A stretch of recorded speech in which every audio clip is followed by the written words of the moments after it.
अब मैं हॉस्पिटल चले गया, मैंने सारे चेकअप करवा लिए, सब कुछ नॉर्मल है, कोई प्रॉब्लम नहीं है। बहुत बार वो लिंक्ड होता है एंजाइटी के साथ। टाइम से ज़्यादा ना माइंडसेट आपको हील करता है। आजकल लोग ऐसे स्लैंग की तरह से यूज़ कर रहे हैं कि 2 दिन अगर डाउन फीलिंग हो रही है ना किसी के वजह से, तो लोग बोलते हैं यार मैं तो डिप्रेस्ड हूँ। एंजाइटी क्यों होती है? फियर के कारण। ठीक है, फियर किस चीज़ का? कुछ गलत हो जाएगा। अगर मान लो कि मैं ही इनसिक्योर हूँ रिलेशनशिप में, ठीक है, तो मैं सामने वाले इंसान को भी इनसिक्योरिटी ही दूंगी। यार फॉल क्यों कर रहे हो? लव इतनी अच्छी चीज़ है, ठीक है, फ्लाइंग इन लव करो। ठीक है। नमस्कार दोस्तों, आज के एपिसोड में आपका स्वागत है। आज के जो हमारे मेहमान हैं वो साइकोलॉजिस्ट हैं, निशा फगेरिया। नमस्कार। नमस्ते। कैसे हैं आप? मैं बहुत बढ़िया, आप कैसे हो? मैं बढ़िया हूँ। कैसी चल रही है आपकी ज़िंदगी? बहुत अच्छी चल रही है, बहुत रंगीन चल रही है। ओके, रंगीन चल रही है। आपने साइकोलॉजिस्ट बनना चुना, उसके पीछे कोई बैक स्टोरी है या फिर कोई ऐसी कोई इंस्पिरेशन है लाइफ में, या फिर सिर्फ इंटरेस्ट था तो आपने साइकोलॉजिस्ट बनना चुना?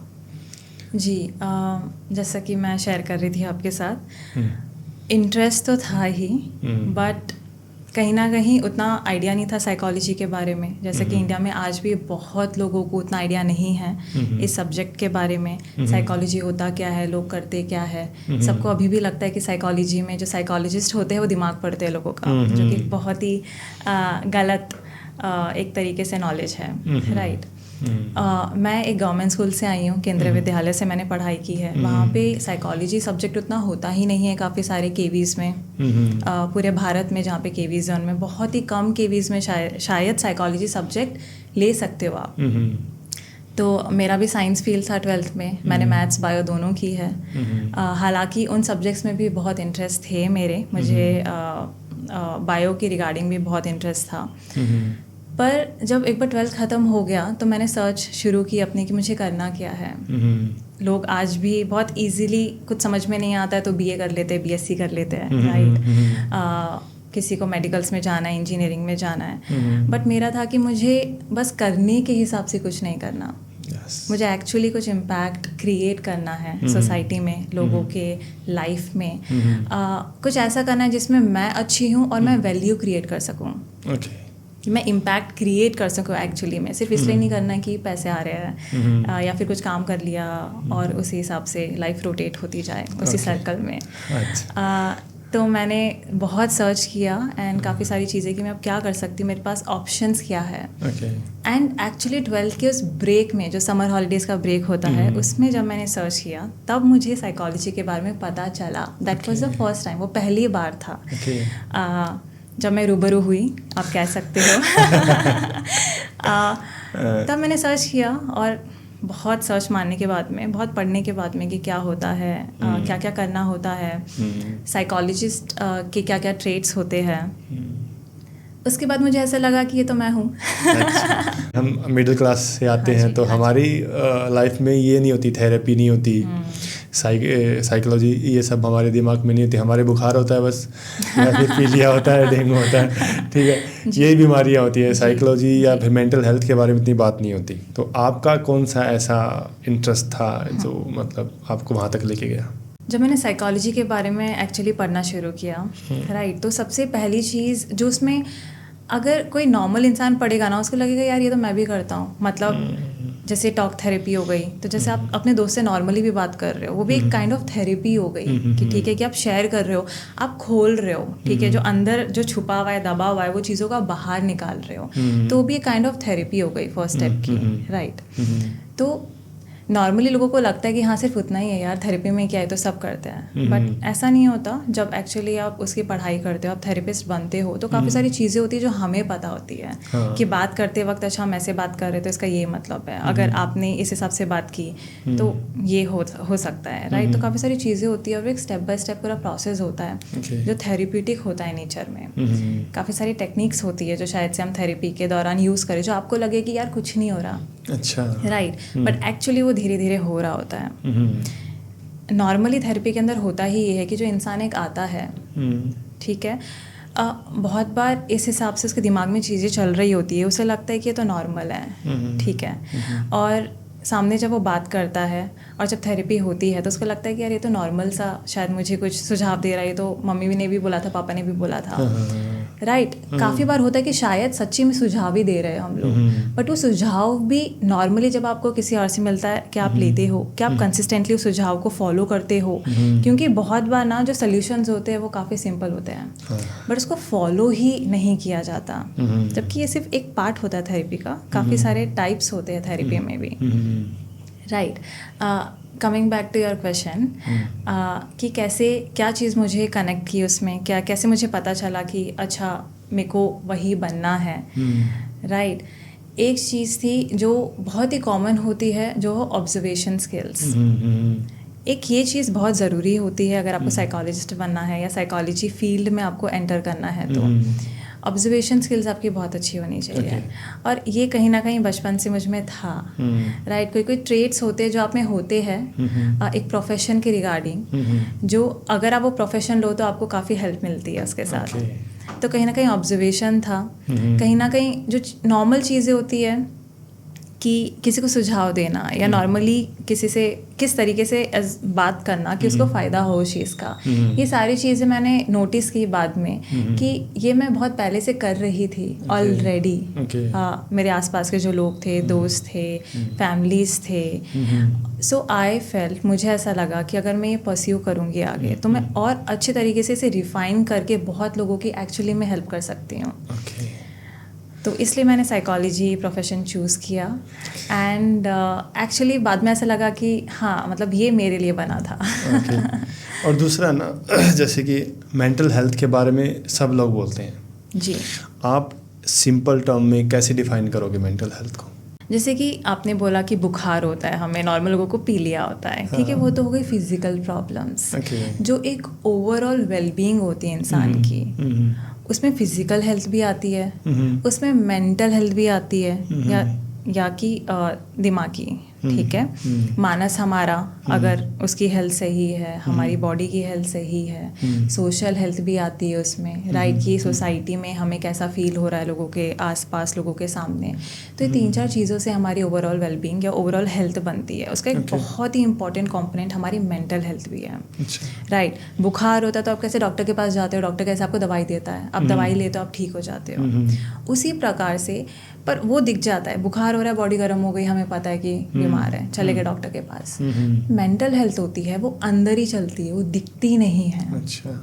तो बहुत बार क्या होता है कि हम साइड कर देते हैं उसको कि कुछ हो ही नहीं रहा, एंड स्पेशली हम ऐसे सोसाइटी से आते हैं कि अभी भी बहुत लोगों को पता नहीं है कि मेंटल हेल्थ होता क्या है, क्यों होता है, क्या करना चाहिए, क्या नहीं करना चाहिए। बहुत लोग अभी भी जाते नहीं, क्योंकि लोग क्या बोलते हैं कि नहीं यार, वो बोलेगा कि पागल है इंसान, तो राइट, जबकि ऐसा होता नहीं है। जितनी ही इम्पॉर्टेंट हमारी फिजिकल हेल्थ होती है, उससे ज़्यादा इम्पॉर्टेंट हमारी मेंटल हेल्थ होती है। क्यों? क्योंकि दोनों कनेक्टेड है, हमारी माइंड और बॉडी कनेक्टेड है। क्योंकि बस हमारा मेंटल हेल्थ हमें दिख नहीं रहा है, हम कुछ करते नहीं है, टेक केयर नहीं करते उसकी। पर अगर छोटी सी भी प्रॉब्लम अंदर होती है, उसके बाद हमारे फिजिकल इश्यूज शुरू होते हैं। कितने कॉमनली लोग आज बोलते हैं कि यार एंजाइटी हो गई, डिप्रेशन हो गया, ठीक है, जबकि हालांकि इतनी इजीली इन टर्म्स को यूज़ करना नहीं चाहिए, राइट। बहुत ही भारी टर्म्स है ये, जिसको उस पे आएंगे, अभी डिप्रेशन पे भी आएंगे। उससे पहले मेरा ये सवाल ये है कि जैसे आपने जब परस्यू किया, चीज़ें स्टार्ट करी, तो आपने ऐसा पहला पेशेंट किसको आपने हिट किया, किसको मेंटल हेल्थ की ज़रूरत है? और दूसरा सवाल ये है कि सिम्टम्स क्या होते हैं, अगर आपको कैसे पता लगेगा कि इसको मेंटल हेल्थ की ज़रूरत है, इसका मेंटल हेल्थ थोड़ा डिस्टर्ब है या वैसा कुछ? कोई भी जो प्रॉब्लम्स है, इंसानों को प्रॉब्लम्स लाइफ में होती है। जैसे मान लो कि किसी का ब्रेकअप हो गया, ठीक है, चले गया, थोड़ा सा डिप्रेस हो गया, दैट इज़ नॉर्मल, वो नॉर्मल है। अब उसको उससे ज़्यादा खींचो मत, ठीक है। मान लो कि एक्चुअली किसी के फैमिली में डेथ हो गई है, किसी की, उदास है, ठीक है, इंसान 2-3 दिन, ठीक है, जो भी है, टाइम ले रहा है, उसको मेंटल हेल्थ की इशू नहीं है, उसको प्रॉब्लम नहीं है, उसको खींचो मत उस बात को, ठीक है। वो एक नेचुरली हील होने दो। ये सारे जो इमोशंस है वो टाइम टू टाइम बाहर आते हैं। लोगों के हर के लाइफ में ऐसी चीज़ें होती है कि उसको कभी कभी डाउन महसूस होता है, या फिर मान लो कि बहुत सारे लोग हैं और स्टेज पे जाके किसी को कुछ प्रदर्शन करना है, किसी की स्टेज परफॉर्मेंस है फॉर एग्जांपल, वो स्टेज पे गया, उसका सिंगिंग है, 1000 लोग क्राउड में है, ठीक है, स्टेज फ्राइट होता है, वो प्रॉब्लम नहीं है, अच्छा, वो नॉर्मल है, वो हर एक इंसान को होता है। जो हम एंजाइटी बोलते हैं ना, नॉर्मल एंजाइटी हर इंसान को होती है, जब तक वो एक्चुअली आपको लाइफ में इफेक्ट नहीं कर रहा, वो आपको वो काम करने के लिए रोक नहीं रहा जो आप एक्चुअली में करना चाहते हो, तब तक वो नॉर्मल है। जब इर्रेशनल फियर हो जाता है ना, माने कि मतलब हमें पता है कि यार कुछ नहीं होगा पर हम नहीं कर पा रहे हैं, तब एक्चुअली में कुछ प्रॉब्लम है, तब शायद हमें किसी प्रोफेशनल की ज़रूरत है, शायद हमें किसी की असिस्टेंस की ज़रूरत है, गाइडेंस की ज़रूरत है। ओके। और दूसरा जैसे आपने बताया कि खींचो मत, जी, कई बार ऐसा होता है कि हम किसी एक इमोशन में फंस जाते हैं, उससे बाहर आना थोड़ा मुश्किल होता है, तो इसके लिए कोई ट्रिक है, इससे बाहर कैसे आए आप? जी, ट्रिक्स बहुत सारी है राइट, पर वो हर एक प्रॉब्लम स्पेसिफिक है कि एक्चुअली में अभी क्या हो रहा है, कौन सी प्रॉब्लम है जिसको आप खींच रहे हो या फिर बाहर नहीं आ पा रहे हो, तो उसके स्पेसिफिकली चीज़ें होती है। फॉर एग्जांपल मान लो कि अब कोई इंसान है, ओके, अब उसे लिफ्ट से डर लगता है, ठीक है, या फिर मान लो कि रोड क्रॉस करने से ही डर लगता है, ठीक है, ऐसा है कि नहीं मैं रोड क्रॉस करूंगा यार गाड़ी आ जाएगी मुझे ठोक के चले जाएगी, कुछ ना कुछ बुरा होगा, ये अब उसमें डर रह गया है। अभी इर्रेशनल फियर है, क्यों? क्योंकि हज़ारों लोग क्रॉस कर रहे हैं, हाँ सावधानी से क्रॉस करो, ठीक है, लाइट्स देख के क्रॉस करो, पर क्रॉस तो आप कर सकते हो ना। तो ये अब इर्रेशनल फियर हो गया कि मैं कदम ही नहीं ले पा रहा हूँ, ये डर हो गया, ये एंजाइटी बैठ गई अंदर कि नहीं मैं क्रॉस करूँगा तो गाड़ी मुझे ठोक के चले जाएगी, राइट। उस केसेस में क्या करते हैं, स्टेप बाय स्टेप, एक ट्रिक है कि स्टेप बाय स्टेप आगे बढ़ो। फॉर एग्जांपल एक दिन मम्मी को साथ में लेके जाओ, मम्मी के साथ में आपने शुरू किया जाना कि ठीक है आ रही है मम्मी आप मुझे लेके जाओ, 10 बार मम्मी के साथ गए, फिर धीरे धीरे मम्मी वहाँ खड़ी है, मम्मी ने बोला कि बेटा तू आगे जा, अच्छा, राइट, धीरे धीरे धीरे धीरे, तो ग्रेजुअली एक्सपोज करो जो भी आपके फियर्स हैं, जो भी आपके डर है, ठीक है। एक चीज़ है कि आपको ग्रेजुअली एक्सपोज करना होगा खुद को। जब धीरे धीरे आप कोई कार्य करोगे, कोई काम करोगे ना, आपको जब पता चलेगा कि कुछ भी नहीं हो रहा, अच्छा, तब धीरे धीरे आपका डर चले जाएगा। एक तो ये चीज़ है जो बहुत ही इम्पोर्टेंट है, बहुत लोग करना ही नहीं चाहते हैं। हाँ, क्यों? क्योंकि अब इतना बड़ा डर बैठ गया है कि हम नहीं कर पा रहे हैं। वहाँ पे आपको ज़रूरत होती है किसी प्रोफेशनल की, असिस्टेंस की, कि कोई धीरे धीरे उंगली पकड़ के, जैसे कैसे बच्चों को चलना सिखाते हैं, साइकिल सिखाते हैं पहले, वैसे आपको एक्सपोज करवाया जा रहा है, और धीरे धीरे जब आप एक्सपोज करोगे आपका इर्रेशनल जो फियर होगा वो चले जाएगा। हम बोलते हैं ना कि विद टाइम इंसान हील हो जाता है, with time everybody heels, time heals everyone, right, ये राइट है। पर इसके साथ एक और चीज़ बहुत इंपॉर्टेंट है कि टाइम से ज़्यादा ना माइंडसेट आपको हील करता है, राइट। अगर आपका माइंडसेट सही जगह पे नहीं है तो टाइम भी कुछ नहीं कर पाएगा। अब हम बात करते हैं डिप्रेशन है ना, लोग बहुत ऐसे क्या बोलते हैं, चाय पकौड़े की तरह देते हैं, मुझे डिप्रेशन हो गया, राइट। क्या डिप्रेशन कोई बीमारी है या बहुत इतना लाइट ही है, या इतना कोई सीरियस डिजीज़ कोई है डिप्रेशन? जी, डिप्रेशन बिल्कुल सीरियस है, जिनको होता है उनसे पूछिए, ठीक है। नॉर्मली जैसा कि मैंने बताया कि फैमिली में किसी की डेथ हो गई, किसी का ब्रेकअप हो गया, एग्जाम में मार्क्स कम आ गए फॉर एग्जांपल, आजकल लोग ऐसे स्लैंग की तरह से यूज़ कर रहे हैं कि 2 दिन अगर डाउन फीलिंग हो रही ना किसी के वजह से, तो लोग बोलते हैं यार मैं तो डिप्रेस्ड हूँ, राइट। तो वो तो एवरीडे टर्मिनोलॉजी हो गई कि यार मैं डिप्रेस्ड हूँ। That is not same as cognitive depression. वो कॉग्निटिव डिप्रेशन के इक्विवेलेंट नहीं है।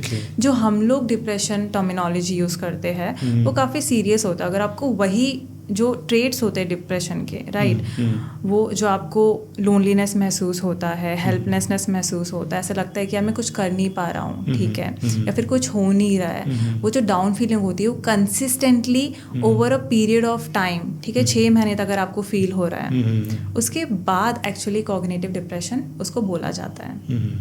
अगर सिर्फ नॉर्मली, जैसा कि मैंने फिर से बताया था कि हर किसी के लाइफ में ना उतार चढ़ाव आते रहते हैं, कुछ हो गया, कुछ बुरा हो गया, ठीक है, और मुझे बुरा लग रहा है, वो नॉर्मल है, वो लगने दो, उसको रोको मत, उसको खींचो मत, उसको होने दो, Okay. बुरा लग रहा है, डाउन फीलिंग हो रही है, कोई बात नहीं यार, कॉफ़ी पी ली, कोई अच्छी मूवी देख ली, थिएटर चले गए, दोस्तों के साथ बातें कर ली और नॉर्मली उसको हील होने दो, आप पास ऑन कर जाओगे, ठीक है। कॉग्निटिव डिप्रेशन में क्या होता है, यही सारी चीज़ें जो 2 दिन के लिए आपको फील हो रही है वो उस इंसान को 6 महीने के लिए फील होता है, 1 साल के लिए, 2 साल के लिए फील हो रहा है, वो कॉग्निटिव डिप्रेशन है। वो इस इंसान उस चीज़ से बाहर आ ही नहीं पा रहा है, तब उसको एक्चुअली थेरेपी की ज़रूरत होती है। बट अगर आपको सिर्फ 2 दिन ऐसी फीलिंग आ रही है, ठीक है, 3 दिन आ रही है और आपके पास रीज़न है उस चीज़ का उस टाइम के लिए, राइट, फाइन, इट्स ओके, होने दो, कोई बड़ी बात नहीं है। आप इंसान हो, वो होगा। डिप्रेशन बायोलॉजिकल है या फिर इन्वायरमेंटल है? दोनों है। बायोलॉजिकल भी है, ठीक है, एनवायरमेंटल भी है। मोस्टली एनवायरमेंटल और या फिर कुछ हुआ उसके वजह से वो स्टार्ट होता है, उसके बाद में बायोलॉजी भी कहीं ना कहीं प्ले करती है, ठीक है, कि आपके जीन्स कैसे है, राइट, आपकी फैमिली में पहले किसी को था कि नहीं था, ठीक है, हेरिडिटरी है कि नहीं है, वो सारे कंपोनेंट्स, ऑलमोस्ट सारी मेंटल हेल्थ की जो प्रॉब्लम्स होते हैं उसमें कहीं ना कहीं एक की रोल प्ले करते हैं। कॉग्निटिव भी होता है, एनवायरमेंटल भी होता है, बायोलॉजिकल भी होता है, राइट। तो ये सारे जो कंपोनेंट्स हैं वो साथ में एक रोल प्ले करते हैं। सारी, ऑलमोस्ट सारी मेंटल हेल्थ जो प्रॉब्लम्स की हम बात करते हैं। ओके, तो आपका जैसे कि कोई चाइल्डहुड एक्सपीरियंस है, वो आपके in further life, adult life में इम्पैक्ट डाल सकता है? बिल्कुल डाल सकता है, ठीक है। जैसे कि फिर से हम एंजाइटी पे आते हैं। नॉर्मली एंजाइटी बहुत सरल भाषा में क्या होती है, ठीक है, किसी भी प्रकार की अनसर्टेनिटी, माने कि मुझे नहीं पता कि अब नेक्स्ट क्या होगा, वो मुझे एंजाइटी देती है, ठीक है। अब मान लो कि अगेन एक स्टेज परफॉर्मेंस है, अब उस इंसान को ये नहीं पता कि यार ये क्राउड कैसा रिएक्ट करेगी मेरे परफॉर्मेंस पे, वो ना पता होना मुझे एंजाइटी दे रही है, मुझे एंशियस फीलिंग दे रही है। अब क्या हो रहा है, मुझे डर लग रहा है, राइट। एंजाइटी क्यों होती है? फियर के कारण, ठीक है। फियर किस चीज़ का? कुछ गलत हो जाएगा, क्या हो जाएगा? एकदम एक्सट्रीम गलत हो जाएगा। अब जो हमारा ब्रेन है, हमारा माइंड है, वो अब लूप में सोचता रहता है, क्या? Negative thinking. ऐसा हो जाएगा तो फिर क्या होगा? वैसा हो जाएगा। अच्छा, फिर क्राउड अगर हंसी नहीं मेरे जोक्स पे, अगर एक कॉमेडी परफॉर्मेंस है, तो फिर मैं क्या करूँगा? अगर मैं फिर रुक गया तो क्या करूँगा? या फिर वो हंसेगी मेरे पे कि मैं अच्छा परफॉर्म नहीं किया तो मैं क्या करूँगा? Negative thinking. कुछ हुआ इनमें से अभी तक? नहीं हुआ। पर हो क्या रहा है? हम ये सब सोच रहे हैं और डर लग रहा है। डर किस चीज़ का? कुछ गलत हो जाएगा। क्यों? क्योंकि अनसर्टेनिटी है, हमें नहीं पता क्या होगा, तो हम क्या कर रहे हैं? पहले से ही गलत सोच रहे हैं, पहले से ही नेगेटिव थिंकिंग कर रहे हैं। ये हमें एंजाइटी दे रहा है। तो जैसा कि आपका सवाल था कि जो बचपन में इंसिडेंट्स होते हैं, क्या वो अडल्टहुड में भी होते हैं? यही उसका जवाब है। जिस इमेजिनरी फियर, ये जो इमेजिनरी फियर होता है, काल्पनिक, ठीक है, फियर, डर, वो एक सोचा समझा लर्न्ड फियर है। हम उसे सीखते हैं, ठीक है। तो मान लो कि बचपन में अब टीवी में हमने देख लिया कि यार बिल्डिंग से एक इंसान वहाँ पे खड़ा था और वो पता नहीं कैसे पर गिर गया और उसकी मौत हो गई, ओके। तो वो एक लर्न्ड फियर बैठेगा उस बच्चे में कि नहीं यार, मैं भी अगर कहीं पे ऐसे खड़ा होऊंगा तो मैं भी शायद गिर जाऊंगा। तो वहाँ से उसे हाइट में प्रॉब्लम आ गई, हाइट वाला फियर आ गया, फोबिया आ गया कि नहीं यार, अब मैं किसी भी ऊंचाई में खड़ा होऊंगा, मेरे दिमाग में वही आता है। अब ये हो सकता है कि जैसे हम बड़े हो रहे हैं ना, तो धीरे धीरे हम ये भूल जाएंगे कि वो डर कैसे बैठा, कि यार मैंने बचपन में 5 साल का था तो मैंने वो टीवी में देखा था कि ऐसा किसी के साथ हुआ, वो हम भूल जाएंगे जैसे जैसे हम बड़े होते हैं। बस वो फियर रह जाएगा कि यार मुझे नहीं पता कहाँ से आया, पर मुझे तो ऊंचाई का डर है। आजकल जो कॉमन फैक्टर क्या है रिलेशनशिप में, कॉमन इशू क्या है? रिलेशनशिप इश्यूज पूछ रहे हो? कॉमन इशू ना अंडरस्टैंडिंग की होती है, ठीक है, ट्रस्ट की होती है। अंडरस्टैंडिंग सबसे बड़ा प्रॉब्लम होता है, क्योंकि अगर रिलेशनशिप में अंडरस्टैंडिंग नहीं है तो रिलेशनशिप चलेगा ही नहीं। सारी प्रॉब्लम्स वहाँ से पैदा होती है। फिर उसके बाद प्रॉब्लम्स आती है कि या तो शक है, या फिर चल नहीं रहा, या फिर सेम जो बोलते हैं ना यार, बात वो नहीं है अभी, ठीक है, ऑल ऑफ दोज थिंग्स, पर प्रॉब्लम अंडरस्टैंडिंग में मेजरली शुरू होती है। एंड कहीं ना कहीं इनसिक्योरिटी। अगर मान लो कि मैं ही इनसिक्योर हूँ रिलेशनशिप में, ठीक है, तो मैं सामने वाले इंसान को भी इनसिक्योरिटी ही दूंगी। राइट? अगर मुझे खुद में ही मेरा सेल्फ एस्टीम बहुत कम है, तो मैं एक रिलेशनशिप में सामने वाले बंदे में भी उस कम सेल्फ एस्टीम वाला इनसिक्योरिटी ही दूंगी। ठीक है, तो वो इनसिक्योरिटी कहीं ना कहीं हम पास ऑन करते हैं, और कहीं ना कहीं हम फिर ब्लेम दूसरे इंसान पे करना शुरू कर देते हैं, और जहाँ पे ब्लेमिंग वाला गेम शुरू हो जाता है, प्रॉब्लम्स वहीं पे शुरू होती है। क्योंकि अगर अंडरस्टैंडिंग नहीं है, ठीक है, तो कोई रिलेशनशिप आगे चल ही नहीं सकता। पता होना चाहिए कि मैं पहली बात तो मुझे पता होना चाहिए कि मैं एज अ पर्सन कैसी हूँ। राइट? अगर खुद पे मुझे भरोसा है, खुद की अंडरस्टैंडिंग है, ये अंडरस्टैंडिंग सामने वाले की अंडरस्टैंडिंग है, ये पता है कि वो इंसान कैसा है, तो वहाँ पे कभी कोई प्रॉब्लम नहीं आएगी। वहाँ पे हमेशा तालमेल अच्छा ही बैठा रहेगा। पर जहाँ पे अंडरस्टैंडिंग की प्रॉब्लम्स होती है, उस इंसान को ये पता ही नहीं है कि एज अ पर्सन मैं कैसी हूँ, सिर्फ ऊपर से रिलेशनशिप चल रहा है, तो उसमें प्रॉब्लम्स कभी ना कभी आएगी ही। एक रिलेशनशिप होता है टॉक्सिक रिलेशनशिप जी। यस। उसमें बहुत सी चीज़ें रिपीट होती हैं, तो उसके पीछे क्या कोई माइंडसेट होता है या साइकोलॉजिकल फैक्टर होता है जो हमें वो चीज़ें रिपीट करवाता है? बहुत सारी अब चीज़ें होती हैं। ठीक है, पहली चीज़ ये होती है कि शायद हम पहले किसी ऐसे रिलेशनशिप में रह चुके हैं जो शायद हमारे लिए टॉक्सिक था। ठीक है, और शायद 4-5 ऐसे रिलेशनशिप में रह चुके हैं। राइट? तो मेरी हिस्ट्री रह चुकी है कि, या फिर किसी एक्स पर्सन की हिस्ट्री रह चुकी है कि वैसे 4 रिलेशनशिप में था जहाँ पे कंसिस्टेंटली चारों में शायद सामने वाला जो पार्टनर था वो टॉक्सिक था मेरे लिए या उस एक्स पर्सन के लिए। ठीक है, अब 6ठे रिलेशनशिप में मैं जाती हूँ, जो शायद जो मेरे इस बार जो पार्टनर है वो बहुत अच्छा है, अंडरस्टैंडिंग है, वो एक हेल्दी पार्टनर है, बट मैंने क्या किया है, अगेन लर्नड बिहेवियर, सीखा हुआ जो हमारा बिहेवियर होता है। अब मैंने वो टॉक्सिसिटी सीख ली मेरे 5 रिलेशनशिप से। ठीक है, अब मैं इस रिलेशनशिप में मैं टॉक्सिक बन गई। ऐसे जो लूप है ना वो चलता रहता है। अब इसके लिए भी ऑफ कोर्स जब आप थेरेपी लोगे धीरे धीरे, पता है क्या होता है, इंसान को पता ही नहीं होता कि मैं कब टॉक्सिक बन गई। वो इंसान अगेन वो दूसरे को ब्लेम करना शुरू कर देता है। तो जब हमें वो रूट कॉज ही नहीं पता चलेगा, वो प्रॉब्लम ही नहीं पता चलेगी कि यार मैं ही कर रही हूँ, मैं क्यों कर रही हूँ, क्योंकि ऐसा मेरे साथ हुआ था। वो अंडरस्टैंडिंग चाहिए पहले, फिर वो एक्सेप्टेंस चाहिए कि मैं टॉक्सिक हूँ, फिर ही हम उस पर काम कर पाएंगे। काम तब तक किसी चीज़ में होगा ही नहीं जब तक एक्सेप्टेंस नहीं है कि प्रॉब्लम तो ये है। जब तक हम किसी और को ब्लेम करते रहेंगे, सोल्यूशन उसका चाहे आप कितना भी किसी इंसान को समझा दो, वो उस पर काम करने को तैयार ही नहीं होगा, और तब तक प्रॉब्लम सॉल्व ही नहीं होगी।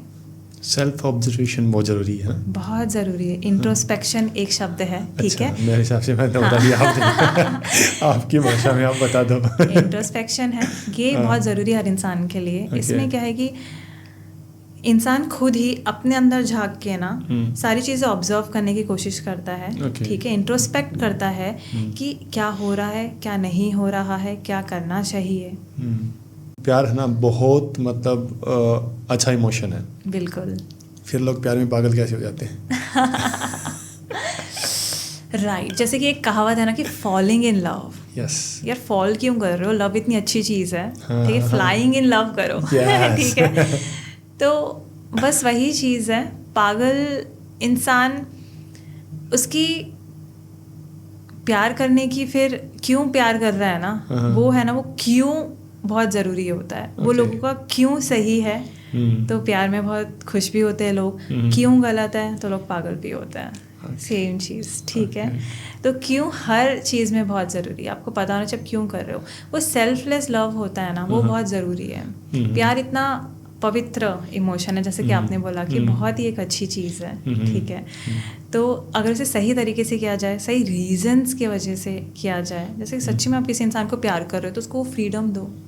उसको वो स्पेस दो ग्रो करने की, ठीक है। अगर वो रेसिप्रोकेट नहीं भी कर रहा है या फिर वो सामने से चलो आपको प्यार इन रिटर्न नहीं भी कर रहा है, तो आपकी अंडरस्टैंडिंग होनी चाहिए कि यार मैं करता हूँ ना, मैं कर रहा हूँ, ठीक है, वो मुझे करे ना करे वो तो उसकी चीज़ है। जब तक वो अंडरस्टैंडिंग रहेगी प्यार हमेशा अच्छा होगा। जब ये हो जाता ना कि नहीं वो भी मुझे करे, वो टॉक्सिक होता है। नई नई सोशल मीडिया प्लेटफॉर्म आ गए, ठीक है, मोबाइल आ गया, इंटरनेट आ गया, तो हम बहुत ज़्यादा कनेक्टेड भी हो गए। पर ये चीज़ें हमारी मेंटल हेल्थ को कितना इम्पैक्ट करती हैं? उतना ही इम्पैक्ट करती है जितना आप करने दोगे। ठीक है, एक चीज़, जब टीवी आया था तो टीवी को भी इडियट बॉक्स बोला गया था। उसके अगेंस्ट में भी तब बहुत वाद विवाद हुआ था, बहुत प्रोटेस्ट हुआ था कि नहीं ये चेंज कर रहा है, ऐसा कर रहा है, वैसा कर रहा है। तो जब भी कोई न्यू टेक्नोलॉजी आएगी हमेशा प्रोटेस्ट होगा, हमेशा उसके अगेंस्ट में भी लोग होंगे और फॉर में भी लोग होंगे, राइट। प्रॉब्लम कहाँ आती है कि आप उसको कैसे यूज़ कर रहे हो। सोशल मीडिया आपके लिए एक प्लस पॉइंट भी हो सकता है, उससे ज़्यादा माइनस पॉइंट हो सकता है, पर ये आप में समझ होनी चाहिए कि मेरे को कैसे यूज़ करना है, कितना यूज़ करना है, राइट। जैसे कि अब हम ये पॉडकास्ट कर रहे हैं, ठीक है, कहीं ना कहीं सोशल मीडिया में अपलोड होगा, यूट्यूब में अपलोड होगा, राइट। आपको पता है कि आप इसे क्यों यूज़ कर रहे हो, कैसे यूज़ कर रहे हो, ठीक है, खुद की अपलिफ्टमेंट के लिए यूज़ कर रहे हो, राइट। आप कहीं ना कहीं जो आपके आइडियाज़ है, आइडियोलॉजी है, कहीं ना कहीं जो आपको समाज तक पहुंचाना है, आप वो पहुंचाने की कोशिश कर रहे हो इस माध्यम से, राइट। आप प्लस यूज़ कर रहे हो। मेजरली लोग प्लस यूज़ नहीं करते हैं, बहुत लोग होते हैं जो उसका शिकार बनते हैं, ठीक है। सोशल मीडिया हम पे हावी नहीं होना चाहिए, ये चीज़ की। अब ये कैसे हम अवॉइड कर सकते हैं, समझ। इंसान को पहले पता होना चाहिए कि क्यों है, क्या है, कैसे है, और मुझे क्यों यूज़ करना है, कितना यूज़ करना है। स्ट्रेस को कैसे मैनेज कर सकते हैं हम? खेलो, कूदो, खाओ, हंसो। ठीक है, स्ट्रेस को ऐसे यूज़ कर सकते हैं हम। ऐसे यूज़ कर सकते हैं, और है ना आजकल थेरेपी है ना, हाँ जी, ये ज़रूरी है या फिर एक ट्रेंड बन गया आज के दिन थेरेपी लेना? ज़रूरी हमेशा से था, ट्रेंड कभी ना बनने दो, राइट। अगर कोई चीज़ ट्रेंड बनेगी ना तो वो आएगी और चले जाएगी, और थेरेपी को जाने मत दो। ट्रेंड शब्द यूज इसलिए किया जाता है कि ट्रेंडी है ये आज आया है 2 दिन में चले जाएगा। Therapy is not a trend, therapy एक ट्रेंड नहीं है। जैसे कि हॉस्पिटल जाना एक ट्रेंड नहीं है। आपको बुखार हो रहा है, आप जाओगे ही, आपको जाना पड़ेगा, आप दवाई लोगे, आप ठीक होगे। सेम तरीके से थेरेपी भी एक दवाई है आपके मानस के लिए, ठीक है, आपके मन के लिए, आपके बुद्धि के लिए, आपके माइंड के लिए। एक चीज़ पता है, ये बहुत ही इम्पॉर्टेंट चीज़ है जो लोगों को समझनी बहुत ज़रूरी है। बहुत सारी फिजिकल प्रॉब्लम्स इसलिए हो रही है क्योंकि कहीं ना कहीं मेंटली कुछ प्रॉब्लम्स थी जिस पे आपने काम नहीं किया है, अब उसने रूप ले लिया है फिजिकल प्रॉब्लम्स का, राइट। सोमैटिक प्रॉब्लम्स बहुत ऐसा हम बोलते हैं, वो प्रॉब्लम्स ऐसी होती है जिसका कोई फिजिकल प्रॉब्लम नहीं मिलता है कि ऐसे बहुत लोग आते हैं, ठीक है। जैसे मेरे खुद के क्लाइंट्स बहुत सारे हैं, वो बोलते हैं कि मेरे हाथ में दर्द हो रहा है, मेरे पैर में पेन हो रहा है, अब मैं हॉस्पिटल चले गया, मैंने सारे चेकअप करवा लिए, सब कुछ नॉर्मल है, कोई प्रॉब्लम नहीं है। बहुत बार वो लिंक्ड होता है एंजाइटी के साथ। एंजाइटी को अगर हमने केटर नहीं किया ना, अगर सीरियस जो एंजाइटी होती है, ठीक है, जो हाथ से निकल गई है, जो हम अब नहीं सुलझा पा रहे, या फिर एक फियर इतना बढ़ गया है, वो धीरे धीरे धीरे धीरे अनकेटर्ड अगर उसे रखे या फिर उस पर काम नहीं किया जाए ना, वो धीरे धीरे फिजिकल प्रॉब्लम्स का रूप ले लेता है। कोई भी प्रॉब्लम होती है ना जिसे हम बहुत दबा के रखें, ठीक है, वो कभी ना कभी बाहर आके किसी ना किसी चीज़ का रूप लेगी, किसी ना किसी प्रॉब्लम का रूप लेगी। बहुत सारे ऐसे पेशेंट्स हैं जो जिनकी एंजाइटी वाली प्रॉब्लम ठीक हो गई ना, तो उनके जो फिजिकल पेन्स थे वो ठीक हो गए। नहीं, कई लोग है ना, इसे जैसे आईफोन हो गया, राइट, वैसे लाइफ का स्टेटस की तरह यूज़ करते हैं। भाई मेरी तो थेरेपी चल रही है ना। बिल्कुल करते हैं। उस हिसाब से पूछ रहा हूँ, ट्रेंड है, ट्रेंड बन गया है क्या? ट्रेंड बोल सकते हैं। जैसे कि हमने डिप्रेशन की बात की, लोग बोलते हैं मैं तो डिप्रेस्ड हूँ, कितने आसानी से बोलते हैं। हम भी कभी कभी बोल देते हैं कि मैं तो डिप्रेस फीलिंग कर रही हूँ, ठीक है, पर वो डिप्रेशन बहुत अलग होता है कॉग्निटिव डिप्रेशन से। तो थेरेपी एक ट्रेंड कहीं ना कहीं बन रही है, कहीं ना कहीं ट्रेंड, थेरेपी छोड़ो, ट्रेंड ये बन रहा है कि यार मुझे पता है मुझे क्या है, सेल्फ डायग्नोसिस ना बहुत हद तक एक गलत चीज़ भी है, थोड़ी बहुत ठीक है, क्योंकि अब एक पढ़ा लिखा इंसान है, वो इंटरनेट में जाके कुछ भी सर्च मार लेता है और सेल्फ डायग्नोसिस कर लेता है कि यार मुझे ये ट्रेट्स है, मैंने ये सर्च मारा, मुझे तो ये है, ठीक है, मुझे तो डिप्रेशन है यार, क्योंकि ऑनलाइन तो ये सारी ट्रेट्स दिख रहे थे, पर सिर्फ वो ट्रेट से आपको डिप्रेशन नहीं हुआ, आपको कितने टाइम से वो चीज़ है, कंसिस्टेंटली है कि नहीं, उसमें से क्या क्या है, बहुत सारी चीज़ें होती है एक्चुअली में ये बताने के लिए कि हाँ अब आपको एक्चुअली में कॉग्निटिव डिप्रेशन है, राइट। तो सेल्फ डायग्नोसिस भी एक काफ़ी ख़राब चीज़ है, जो आजकल वो ट्रेंड बना घूम रहा है कि यार मेरे को तो पता है मुझे ये है, कि यार वो क्या बताएगा, मुझे तो पता है मुझे ये है, मैं तो खुद को खुद ठीक कर लूँगा, मैंने तो ऑनलाइन पढ़ ली, 4 चीज़ें करनी चाहिए, मैं ये कर लूँगा, मैं तो ठीक हो जाऊँगा। वो सही नहीं है। क्यों? क्योंकि कॉग्निटिव डिस्टॉर्शन, ठीक है, ये एक चीज़ होती है, इसी के कारण बहुत प्रॉब्लम्स आपको होती है। अब कितना भी पढ़ा लिखा लोग इंसान हो, ठीक है, कॉग्निटिव डिस्टॉर्शन से क्या होता है कि हमारे दिमाग में ही ना उल्टी पट्टी चल रही है, इन शॉर्ट, ठीक है। मान लो कि मेरे दिमाग में ही चल रहा है कि नहीं ऐसा ऐसा है, अब मैं शायद एक बहुत समझदार इंसान हो रियल लाइफ में, पर मेरे दिमाग में कीड़ा बढ़ गया कि नहीं ये है। अब मैं कहीं पे जा रहा हूँ, ठीक है, और कोई इंसान मुझे कुछ बताने की कोशिश कर रहा है, बट मैं उसी को गलत बता रहा हूँ, क्योंकि मेरे दिमाग में फिक्स हो गया कि ये चीज़ है, और नॉर्मली मैं से बहुत लॉजिकल रैशनल इंसान हूँ, तो ये कॉग्निटिव डिस्टॉर्शंस बहुत प्रॉब्लम क्रिएट करता है। ओके, तो अगर आप सेल्फ डायग्नोसिस क्यों गलत है, आप करने की कोशिश करते हो और आपके दिमाग में कॉग्निटिव डिस्टॉर्शन है एक चीज़ के रिगार्डिंग, जो आपको रोक रही है वो सच्चाई देखने के लिए, या फिर इसी से आपको प्रॉब्लम है, फॉर एग्जांपल, ठीक है। अब आप खुद तो डायग्नोस करने बैठ रहे हो कि मुझे डिप्रेशन है, पर आप कैसे कर सकते हो, क्योंकि यही कॉग्निटिव डिस्टॉर्शन है जो आपको समझने नहीं दे रहा है कि अच्छा यार प्रॉब्लम तो ये थी करके। तो वहाँ पे आपको असिस्टेंस चाहिए, वहाँ पे आपको थेरेपी, एक साइकोलॉजिस्ट की नीड है। ऐसी कौन सी छोटी छोटी आदतें हैं जो हम अपनी डेली लाइफ में यूज़ करके हम मेंटल हेल्थ को ठीक कर सकते हैं? जर्नलिंग, बहुत सरल भाषा में डायरी राइटिंग, ठीक है। ओके, नॉर्मली ये बहुत अच्छी प्रैक्टिस है और ये हर इंसान को करना चाहिए। कोई सी भी प्रॉब्लम शुरू कब होती है, जब हम उसको बाहर नहीं निकाल पा रहे, मन में है।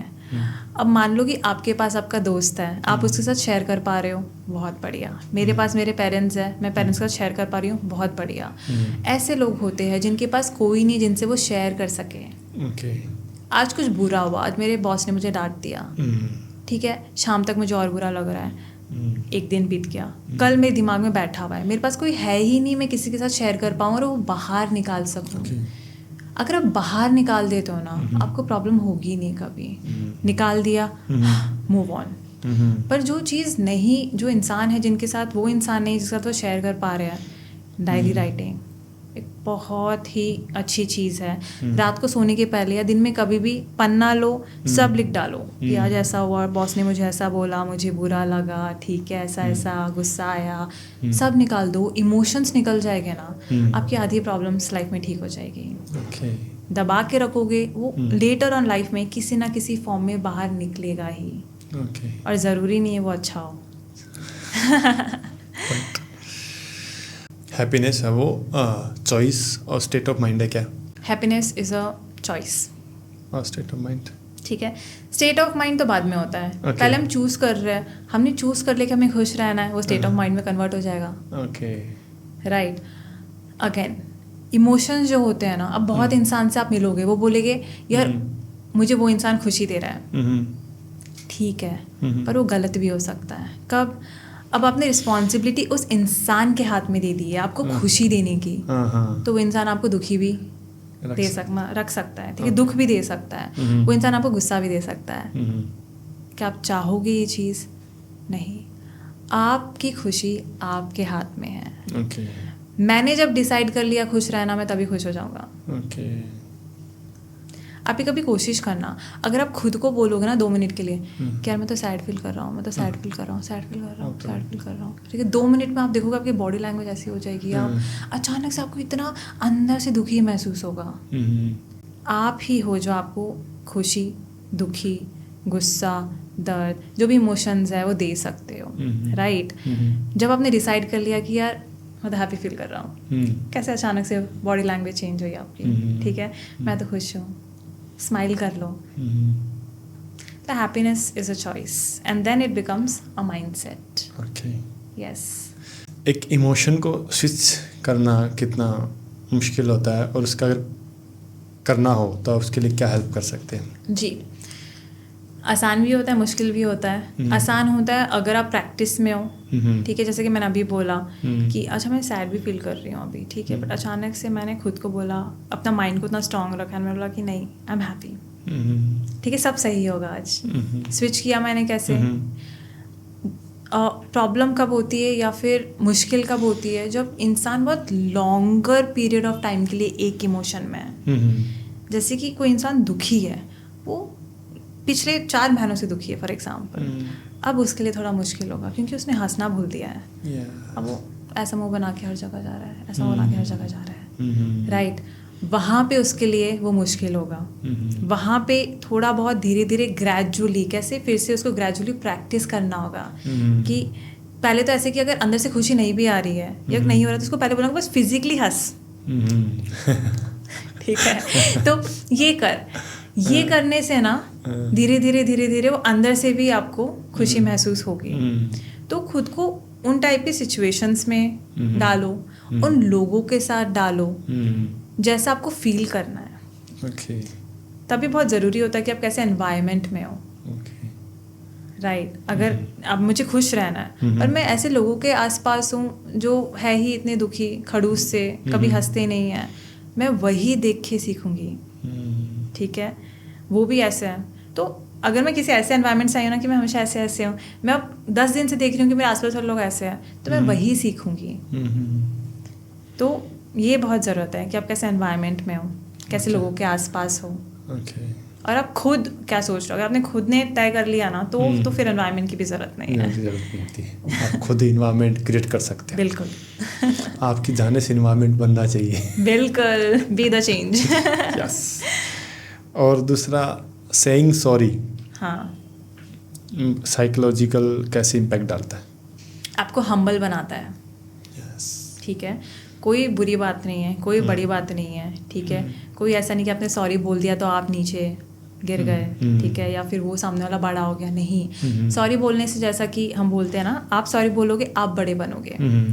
और वो आपको कहीं ना फ्रीडम भी देता है, आपको फ्री छोड़ देता है. फिर अगर आप सॉरी नहीं बोले ना, धीरे धीरे आपको लगता है कि यार मैं आप खुद को फील करवा रहा हूँ कि मैं पता नहीं कितना बड़ा हूँ या फिर क्या हूँ. ठीक है, वो आपको कहीं ना कहीं वो उस दबाव में भी रखता है.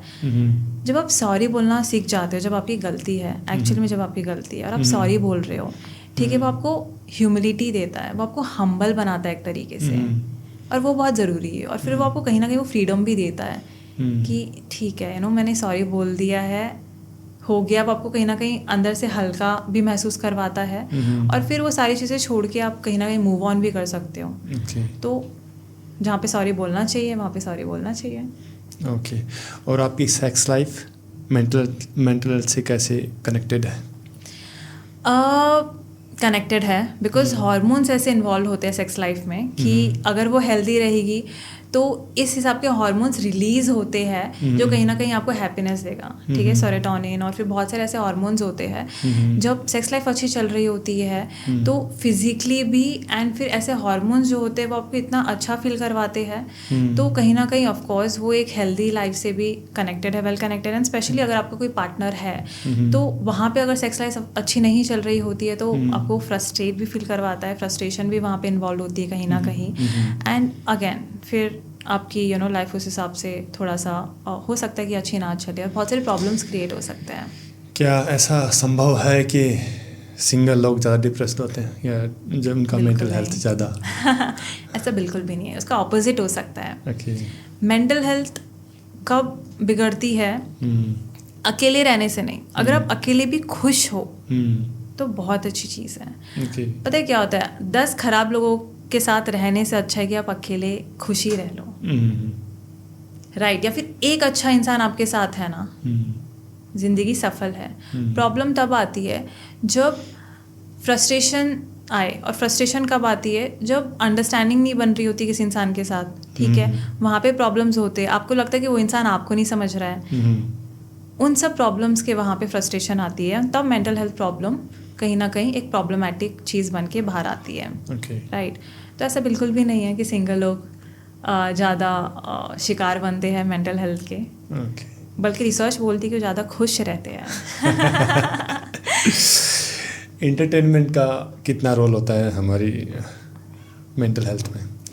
एंटरटेनमेंट अगेन हर एक चीज़ के साथ वही सीन है कि आप किस हिसाब से उसे यूज़ कर रहे हो, कितना यूज़ कर रहे हो, राइट। म्यूज़िक एक बहुत अच्छी चीज़ है, म्यूज़िक को थेरेपी में भी यूज़ किया जाता है, ठीक है। क्या फ्रीक्वेंसीज रहती है, जो फ्रीक्वेंसीज होती है, कोई कोई फ्रीक्वेंसीज आपको एक्चुअली में बहुत अच्छा फील करवाती है, ठीक है। तो म्यूज़िक एक बहुत अच्छी चीज़ है, डांस, ठीक है, कोई भी act, movies, once in a while अगर हम ये सारी चीज़ करें तो ये एक पॉजिटिव इम्पैक्ट क्रिएट करती है, अगर आप मुझसे पूछो तो एंटरटेनमेंट तो बहुत ज़रूरी है लाइफ में। अगर एंटरटेनमेंट नहीं होगा तो इंसान का ऐसे लगना, फील होने लगता है कि यार डल चल रही है ज़िंदगी बहुत। एक लिमिट तक। और किस टाइप का एंटरटेनमेंट, वो भी बहुत ज़रूरी है। क्रिएटिव जो वर्क होता है वो बहुत ज़रूरी होता है, किसी भी प्रकार का। हर इंसान को ना कुछ क्रिएटिव वर्क करना चाहिए। जैसे कि पेंटिंग हो गई, कोई इंसान गाना गाता है, कोई नाचता है, डांस कर रहा है, ठीक है। किसी को मान लो कि बहुत सारे ऐसे कुछ ऊन वाले वर्क पसंद है, ठीक है। कुछ क्रिएटिव वर्क बहुत ज़रूरी है। क्रिएटिविटी डायरेक्टली कनेक्टेड है एक हेल्दी माइंडसेट माइंड के लिए, तो बहुत ज़रूरी है। ज़्यादा इन्फॉर्मेशन होती है ना, आपको नुकसान पहुंचाती है। बिल्कुल, ठीक है। कभी कभी ऐसी आपकी लाइफ में भी ऐसा टाइम आया होगा जब आप डिप्रेस्ड हुए होंगे या फिर आप टेंशन में होंगे, इमोशन आप पे हावी हो रहेंगे, तो आप कैसे बाहर निकलते उन चीज़ों से? मैं पर्सनली एक तो मुझे ट्रैवल करना बहुत पसंद है। तो खुली हवा से बेस्ट और कोई थेरेपी नहीं है, राइट। अगर आप नेचर में जा सकते हो वो तो बेस्ट थेरेपी है आपके लिए। अगर आप नॉर्मली भी अगर आप सिटी में भी रह रहे हो और आपको थोड़ा सा ऐसा फील हो रहा है, सबसे पहली चीज़ है घर से बाहर निकलो। घर से बाहर निकलो, पास में कोई पार्क है, पार्क चले जाओ, वहाँ पे वॉकिंग कर लो। कोशिश करो कि अपना फोकस अपने पे से हटा के बाहर ले जाओ। बहुत बार क्या होता है कि जब भी कुछ बुरा होता है, कैसे हम बैठ के ना घर पे सोचने लगते हैं, ऐसा हो गया, ऐसा लग रहा है मुझे, यार इतना टाइम हो गया, ऐसा नहीं हुआ, उसने कॉल नहीं किया, ऐसा वैसा, राइट। ये फोकस हमको अंदर से बाहर ले जाना है, बस उतना कर लो आप, आपकी प्रॉब्लम वहीं पे सॉल्व हो जाएगी। तो घर पे बैठे बैठे इंसान क्या करता है, वही और सोचता रहता है। तो सबसे ज़रूरी चीज़ है कि आप उठो, घर से उसी टाइम पे बाहर निकलो, पार्क चले जाओ अगर कहीं और नहीं, ठीक है, और फोकस बाहर ले जाओ। अच्छा वो बच्चा खेल रहा है, अच्छा कैसे खेल रहा है, अच्छा वो फैमिली वहाँ पे बैठी है, कोई बर्ड की आवाज़ आ रही है, बेस्ट सुन लो, अच्छा वो बर्ड है, काउंट कर लो कितने बर्ड्स की आवाज़ मुझे आ रही है।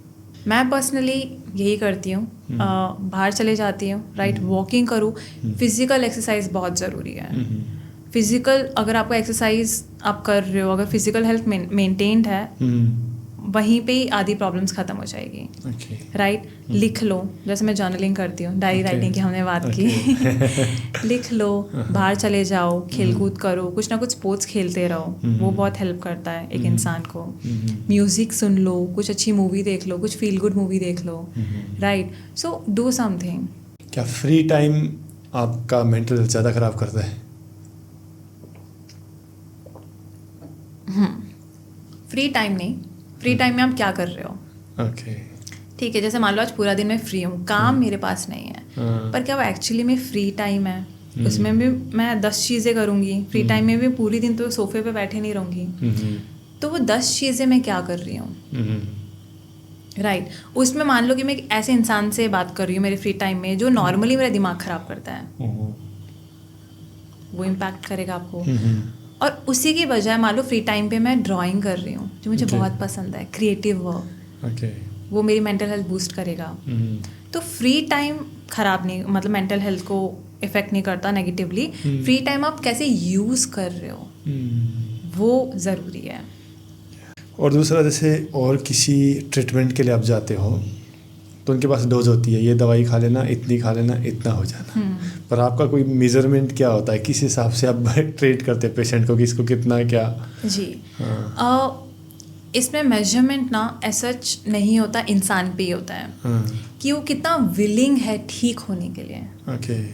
अब बहुत बार क्या होता है कि अगर प्रॉब्लम बहुत सीवियर होती है एंड कभी कभी थेरेपी थोड़ी स्लो चलती है मोस्टली, ठीक है, वहाँ पे इंसान क्या करता है कि पहले से ही दिक्कत चल रही है, पहले से ब्रेन या माइंड की स्थिति सही नहीं है, ठीक है, पहले से शक हो रहा है कि यार ये काम करेगा कि नहीं करेगा, अब वो उसी के साथ आ रहा है थेरेपी लेने, पहले से ही डाउट कर रहा है कि ये कैसा होगा, ठीक है।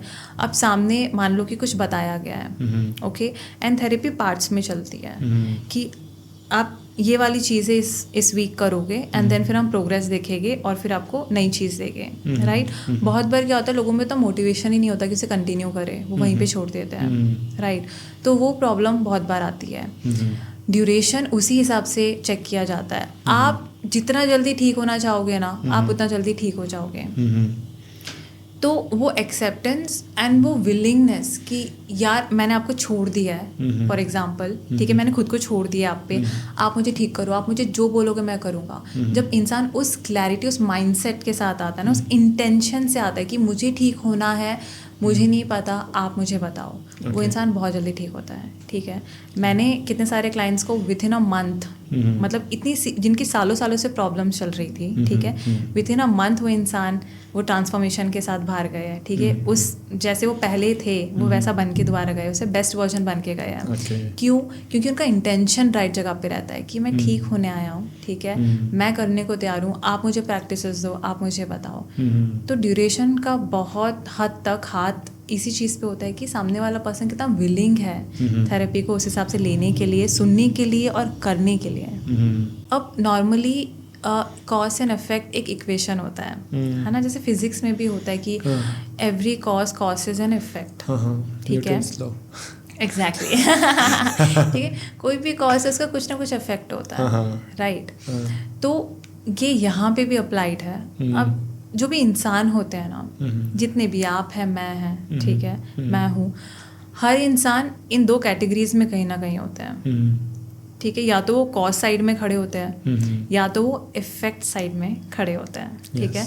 अब जो कॉज साइड में इंसान है ना, वो इंसान होते हैं जो बोलते हैं कि जो भी हो रहा है मेरी लाइफ में, चाहे वो अच्छा बुरा, मैं करने वाला हूँ, I am the causing this effect जो मेरी लाइफ में हो रहा है, ठीक है। कुछ बुरा भी हो रहा है, वो इंसान उसकी रिस्पॉन्सिबिलिटी लेंगे कि मैंने किया। उससे क्या होता है, वो अकाउंटेबिलिटी ले लेते हैं उन चीज़ों की, रिस्पॉन्सिबिलिटी ले लेते हैं, चेंज भी फिर वही करते हैं।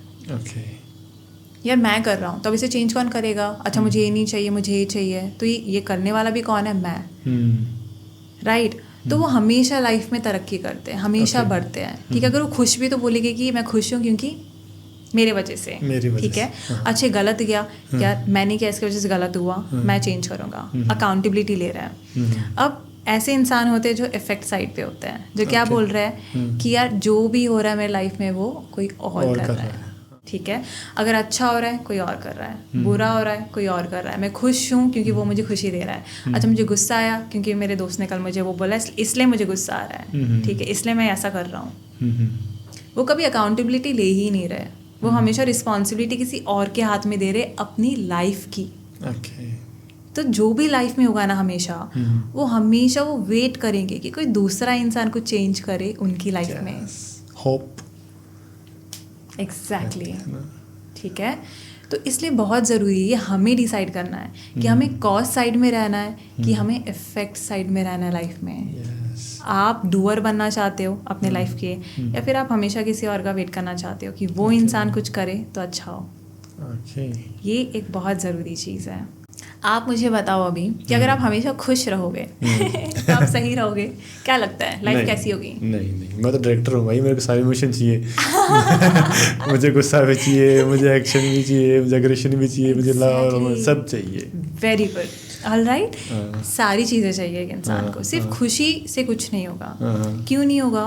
क्योंकि हमारी लाइफ ऐसी नहीं है, ऐसी भी नहीं है, ऐसी भी नहीं है, ठीक है। ऐसी होगी, ऐसी होगी, ऐसी होगी, क्या होगा? मोनोटोनस लाइफ होगी, एक तरीके से लाइफ चल रही है। हमेशा खुश हो, हमेशा खुश हो, एक टाइम के बाद में वो नॉर्मल हो जाएगा। नॉर्मल हो जाएगा तो हम तो सोचेंगे नहीं कि अब कुछ और चाहिए। वो और चाहिए कभी ख़त्म नहीं होगा, राइट। ऐसे हो गए तो यार सपाट लाइफ किसको चाहिए? नहीं, ठीक है, ऐसे हो गए वैसे ही दुखी। तो हमारी लाइफ ऐसी है, कभी अच्छा होगा, कभी बुरा होगा, फिर अच्छा होगा। अब इसमें क्या है, इसमें हमें ये चीज़ पता है कि आज हम खुश हैं, तो हमें ये चीज़ पता है कि यार फिर से ऐसा कल होगा कि शायद कुछ ख़राब हो। पर जब ख़राब होगा तभी हमको ये चीज़ पता है कि यार नेक्स्ट टाइम पे फिर से कुछ अच्छा होगा। वही हमारी होप है। ठीक है, वही चीज़ हमें लाइफ में हमेशा आगे बढ़ने के लिए मोटिवेट करती है। तो इट्स अ कर्व, ये हर एक इंसान हमेशा याद रखे कि आज मैं ऊपर बैठा हूँ तो हो सकता है कल थोड़ा सा नीचे गिर जाऊँ, पर मैं नीचे गिरूंगा तो मुझे ये भी पता होना चाहिए यार फिर ऊपर चढ़ने का ही टाइम आएगा। चलो अपना फैमिली बैकग्राउंड के बारे में बताओ। डैड नेवी में थे, अभी रिटायर्ड हो गए? अभी रिटायर्ड हुए 2 साल पहले ही। तो हम लोग सब साथ में ही रहे हमेशा से। समुंदर में ज़्यादा रहे होंगे आप? बिल्कुल कोस्टल एरिया कवर किया है पूरा। तो मैं पूरा साउथ इंडिया एक्चुअली रही हूँ, मैंने काफ़ी सारे स्कूल्स चेंज किए हैं। I was born in Mumbai, फिर वहाँ से विशाखापट्टनम, गोवा, कारवार जो कर्नाटका में आता है, कोची, चेन्नई, ऐसे पूरा सिर्फ ट्रांसफ़र्स हुए हैं हमेशा। इससे सीख बहुत मिली है, क्योंकि इतने सारे अलग तरीके के लोगों के साथ रहने का मौका मिला है, अलग तरीके के लोगों के साथ पढ़ने का मौका मिला है, इतने सारे कल्चर्स, लैंग्वेजेस। तो कहीं ना कहीं उसका भी बहुत पॉजिटिव इम्पैक्ट पड़ा है कि उसने एटलीस्ट ये है कि अब आई एम कंफर्टेबल कि किसी भी तरीके का इंसान हो, कैसा भी हो, तो वो कंफर्ट है। और बहुत ब्यूटीफुल होता है इतने सारे कल्चर्स को देखना, उनसे सीखना, इतने सारी भाषाओं के आसपास रहना। तो हमेशा से यही रहा है। ट्रांसफर्स हुए हर 2-3 सालों में तो एक जगह से दूसरे जगह स्कूल चेंज करो, पर उसने बहुत सारे लोगों से मिलने का मौका भी दिया है, विच वॉज वेरी बिग। बहुत बड़ा उसका शायद भागीदार रहा है मेरे लाइफ में पर्सनली। जी, मेरे और घर पे मेरी एक बड़ी बहन है, एक छोटा भाई है तो हम 3 भाई बहन हैं। मैं बीच वाली हूँ, मिडल चाइल्ड। मम्मी हाउसवाइफ, क्योंकि हमेशा साथ में ट्रांसफर्स हैं ऑल। तो बस अभी पापा रिटायर्ड है, वो लोग अभी जयपुर में हैं। जैसे आपने बताया कि आप ट्रैवल करते हो, राइट, तो इसका जो मुझे लगता है सबसे मुश्किल पार्ट होता है एक जगह से दूसरी जगह शिफ्ट करना। जी, अटैचमेंट्स को ब्रेक करना। जी वो कितना मुश्किल था आपके लिए? वो मुश्किल नहीं था, क्योंकि एक टाइम के बाद आदत हो जाती है।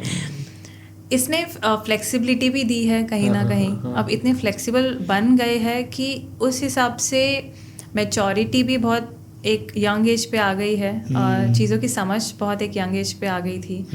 और उस हिसाब से अटैचमेंट प्रॉब्लम्स कभी हुए नहीं मुझे पर्सनली। अगर ट्रांसफ़र भी होता था तो पता था कहीं ना कहीं टच में रहे, कनेक्टेड रहे, कहीं ना कहीं शायद फिर से मिल जाए नेवी में।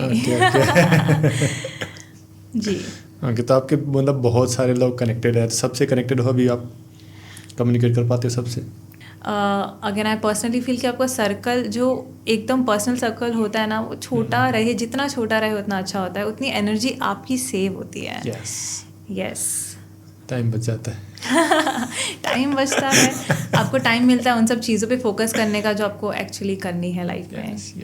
कॉलेज लाइफ कैसी रही आपकी? मेरी कॉलेज लाइफ बहुत अच्छी रही। मैंने विशाखापट्टनम से ही अपना बैचलर्स किया है, Saint Joseph's for women degree college है वहाँ पे। सिर्फ गर्ल्स कॉलेज थी। तो बहुत बढ़िया पार्ट था उस कॉलेज का। हमारे कॉलेज में मोबाइल फ़ोन्स अलाउड नहीं थे, और मेरी कॉलेज 9 to 4 चलती थी। कॉलेज था ये कॉलेज था, स्कूल से बड़ा कॉलेज था मेरा। तो 9 to 4 कॉलेज टाइमिंग्स थे, एंड वहाँ पे बहुत एक्स्ट्रा करिकुलर एक्टिविटीज़ होती थी। राइट, तो 4 के बाद में भी स्पोर्ट्स, एनसीसी, ये सारा जो रहता है, और कंपलसरी था किसी ना किसी पे लेना, मतलब हमें किसी ना किसी में लेना ज़रूरी था। राइट, किसमें पार्टिसिपेट? मैं स्पोर्ट्स, मैं बहुत स्पोर्टिव लड़की हूँ। अच्छा, कौन सा खेलते हो? मैं बहुत सारी खेलती हूँ, बट मेजरली कॉलेज में बास्केटबॉल था। मैं 2 बार फर्स्ट ईयर में ऑफ कोर्स नहीं रह पाई, बट सेकंड थर्ड ईयर में मैं कॉलेज स्पोर्ट्स कैप्टन भी थी। क्या बात है। मैंने 3 बार साउथ जोनल भी खेला है, AU यूनिवर्सिटी को रिप्रेजेंट किया है बास्केटबॉल में। अच्छा। तो स्पोर्ट्स बहुत एक बड़ा पार्ट था। जो मैं बचपन से स्पोर्ट्स खेलती भी आई हूँ, स्कूल में भी अलग अलग तरीके, जहाँ जहाँ ट्रांसफ़र आया वहाँ स्कूल में जो स्पोर्ट खेला जाता था वो खेल लिया। ओके। कॉलेज में और बहुत सारे क्लब्स रहते थे तो बहुत एक्टिविटीज़ होती थी। तो कॉलेज में मैं साइकोलॉजी क्लब की प्रेसिडेंट भी रह चुकी हूँ, कल्चरल क्लब की वाइस प्रेसिडेंट भी रह चुकी हूँ। तो बहुत सारे क्लब्स रहते थे, बहुत सारी एक्टिविटीज़ रहती थी, बहुत कुछ सीखने को मिला है। पता है, कॉलेज एक ऐसा स्टेज है जहाँ पे आई थिंक लोग अगर अच्छे से अपॉर्चुनिटी यूज़ करें ना तो बहुत ओपन अप होने का उनको स्पेस मिलेगा। एंड लकीली मेरे केस में ये था क्योंकि गर्ल्स कॉलेज थी, फ़ोन्स अलाउड नहीं थे और इतना सब कॉलेज में होता था, हमेशा हम लोग कहीं ना कहीं कुछ ना कुछ करते रहते थे। एंड क्रिश्चियन कॉलेज थी। अच्छा। तो पढ़ाई तो वैसे ही होती थी, स्ट्रिक्ट थी, तो क्लासेस के टाइम पे क्लासेस प्रॉपरली एंड उसके बाद में कुछ ना कुछ एक्टिविटीज़ होते रहते थे। तो वहाँ से भी आई थिंक पर्सनालिटी डेवलपमेंट में काफ़ी और कैरेक्टर डेवलपमेंट में काफ़ी आई थिंक वहाँ से भी हेल्प मिली है। फिर बहुत कुछ हुआ है वहाँ पे because of all of this. And मेरा फ्रेंड सर्कल भी उस हिसाब से बहुत अच्छा था कि हम लोग कुछ ना कुछ करते रहते थे, कुछ ना कुछ मज़े भी बहुत होते थे, कॉलेज के बाहर भी कॉलेज के अंदर भी। But it was a very good time. और दूसरा ये होता है जैसे कि ना जब हम नए जवान होते हैं, राइट, तो हम उड़ना चाहते हैं जी, उसके बीच में आता डिसिप्लिन। आपने कभी शिकायत करी इस चीज़ को लेके? मेरे घर पे एक और बहुत अच्छी चीज़ थी कि हमें बचपन से फ्रीडम बहुत मिली है। ओके।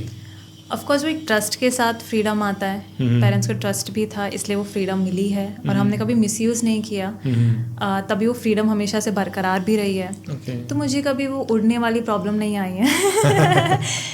बचपन से जो मुझे करना था तो उस हिसाब से मैंने वो सारी चीज़ें की भी है।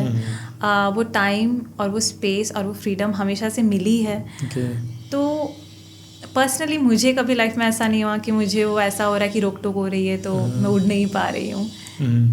आपने बताया कि आप कॉलेज में सिर्फ गर्ल्स थे, तो मेल इंटरेक्शन आपकी लाइफ में क्या था? कैसे आप लड़कों से कैसे मिलते थे? मिलना ज़रूरी है बहुत। ऐसे तो फ्रेंड्स हमेशा से रहे हैं, आउट ऑफ कॉलेज फ्रेंड्स तो थे ही। स्कूल वहीं पे मैंने 11-12 किया था विशाखापट्टनम में, तो वहाँ के कुछ फ्रेंड्स थे। तो इंटरेक्शन ऐसा होता नहीं था, कॉलेज के बाहर होता था। जो एक नॉर्मल लाइफ थी वो थी। ओके। वो ऐसा कभी माहौल जैसे अपने यहाँ होता है गर्ल्स कॉलेज के बाद लड़के खड़े हैं, ऐसा कभी हुआ? जैसे कि हमारे कॉलेज में ना एक साल में एक बार फेस्ट होता था, जो कि होते कॉलेज के। और हमारे वहाँ पे एक लौती गर्ल्स कॉलेज थी। अच्छा। तो आप समझ सकते हो, और बहुत गर्ल्स आती थी, राइट। जब हमारा फेस्ट होता था तो इतना चकाचक भरा रहता था college.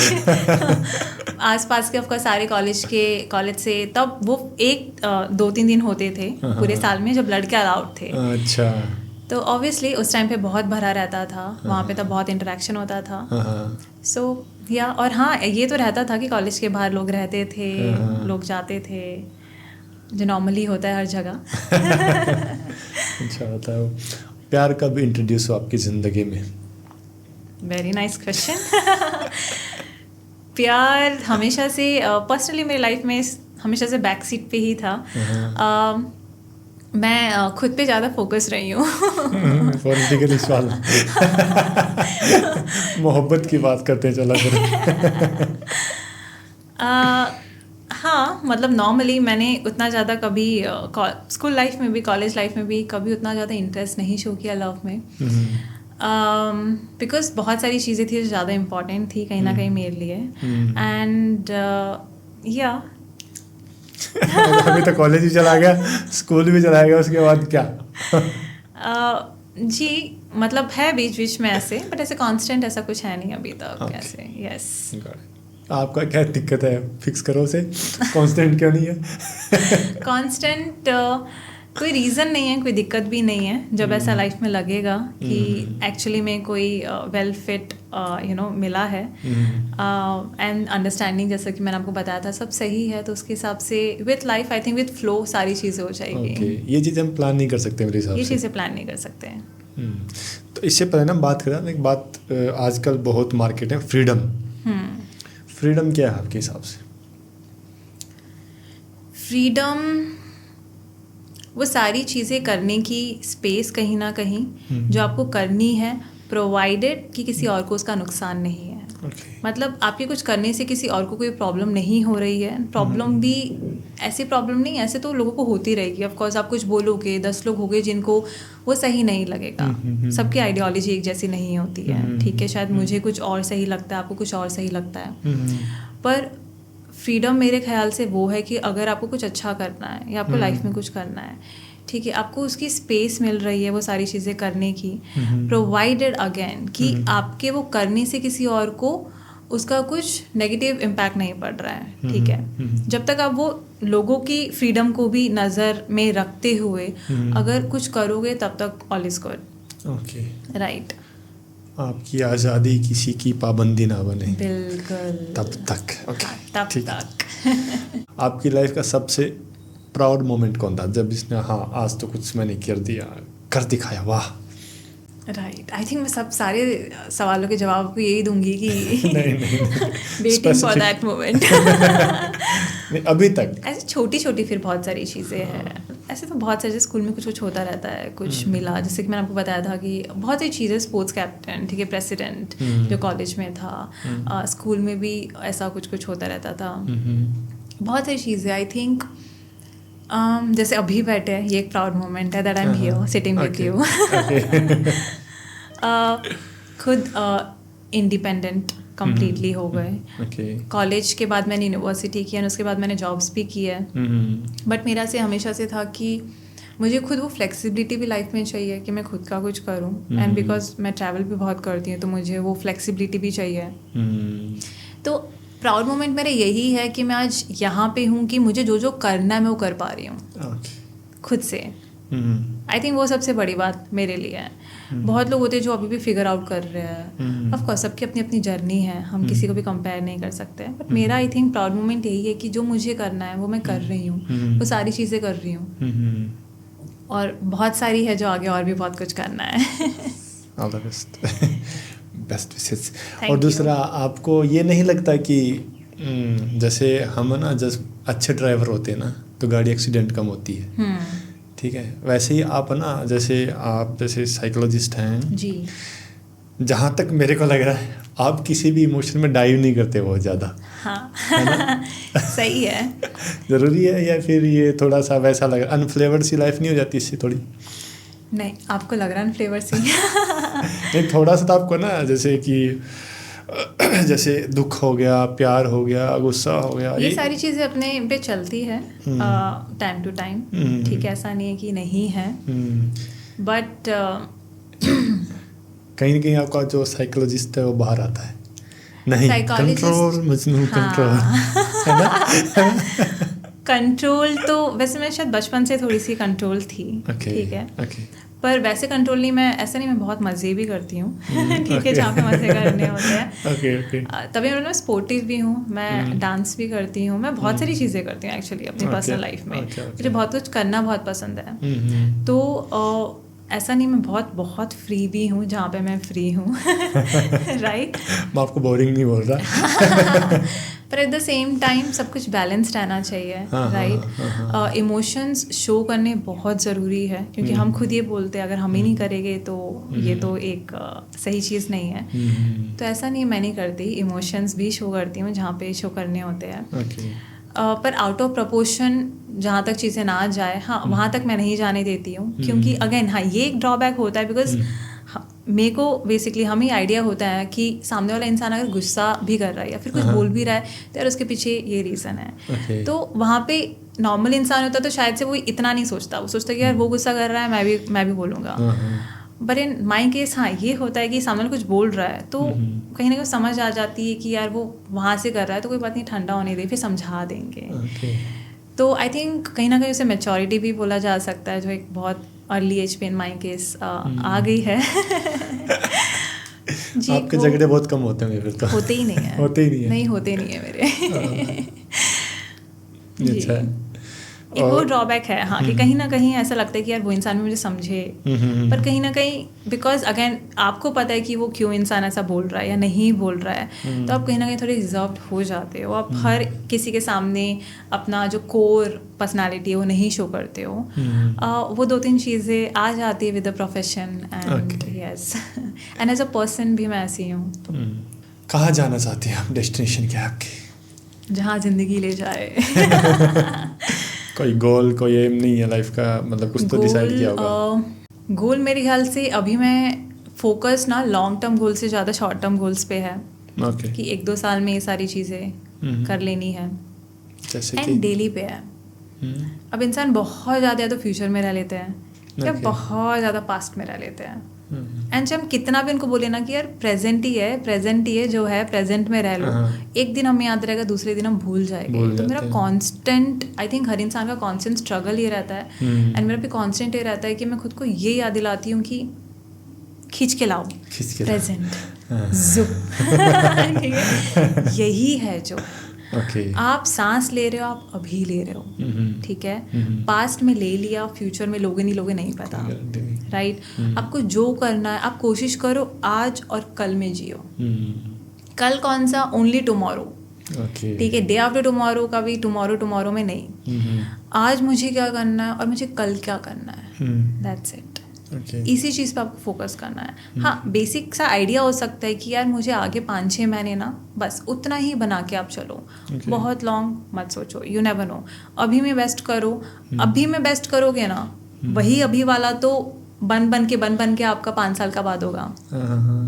So just always remember this कि मुझे आज में बेस्ट करना है और आज में मुझे क्या करना है उसके लिए, हाँ ठीक है, मैं कल की थोड़ी प्रिपरेशन कर लूँगा कि हाँ मैं आज ही कर रहा हूँ, मुझे कल ये 5 चीज़ें करनी है, दैट्स इट। और मुझे ये बेस्ट करना है। ये बेस्ट आपको 5 साल बाद वाला बेस्ट टेस्ट बनाएगा। सो मेरा फोकस फिलहाल इन्हीं चीज़ों पे। कल का नहीं सोचते आप? कल वाले कल का में भी बहुत कल का नहीं। मौत के बारे में क्या ख्याल है आपका? मौत के बारे में ये ख्याल है कि अगर मैं आपको दिखा सकती तो मैं पर्स में लाई हूँ, मैं एक सिक्का हमेशा वो दिखाती हूँ आपको। बाहर है शायद से कि मरना तो सबको ही है एक दिन, बट हमेशा ये चीज़ याद रखनी है कि हम कभी भी मर सकते हैं।